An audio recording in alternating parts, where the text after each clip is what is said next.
কি কি তাহলে নিয়ে যাবে আমাদের বন্ধুরা পরীক্ষার কেন্দ্রে? তাহলে অ্যাডমিট কার্ড, রেজিস্ট্রেশন সার্টিফিকেট, তার সঙ্গে একটা উপযুক্ত কলম, এটা আপনার সঙ্গে আমার কথা। যে কলমটা খুব ইম্পর্টেন্ট, জানেন তো? আমি দেখেছি অনেক সময় পরীক্ষার সময় কেউ কলম গিফট করলো, এই পরীক্ষা নিয়ে এই পেনটা নিয়ে পরীক্ষা দিবি। Never do that. কারণ কি, যে পেনে লিখে আমি অভ্যস্ত, যে পেনটা কমফোর্টেবল গ্রিপ, সেই পেন নিয়ে যাওয়া উচিত। আর পরীক্ষায় তো বোধহয় ফাউন্টেন পেন বা জেল পেন এগুলো তো চলবে না, না? সে লিখতে পারে, কিন্তু আমি বলবো সেগুলো অ্যাভয়েড করাই ভালো। বল পেনে লেখাটাই ভালো। বল পেনে লেখাটাই ভালো, কারণ কোনো কারণেই সে লেখাটা কিন্তু অস্পষ্ট হবে না। ধরুন কলকাতা বলছি জল পড়লো, হতেই পারে, সেক্ষেত্রে কিন্তু সেটা কিন্তু প্রবলেম হতে পারে। পড়ার কথা না, আমি বলছি মানে পরীক্ষাটা শুরু তো আমাদের বোধহয় 10:45 থেকে শুরু হচ্ছে, মানে 11টা থেকে 2টো অবধি লেখার সময়, এবং তার আগে 15 মিনিট দেওয়া হচ্ছে। 10:45 থেকে শুরু হচ্ছে।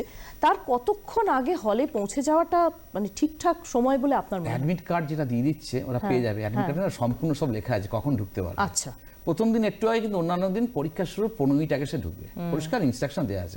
আমি প্রত্যেককে বলবো, অ্যাডমিট কার্ড যেটা পাচ্ছে পেছনে 13টা পয়েন্ট লেখা থাকে, কিন্তু ওই 13টা পয়েন্ট কি নিয়ে যেতে পারবে কি নিয়ে যেতে পারবে না সেটা আমি পরে বলছি। ইম্পর্টেন্ট পয়েন্টগুলো এটা কিন্তু মাথায় রাখতে হবে তাদেরকে।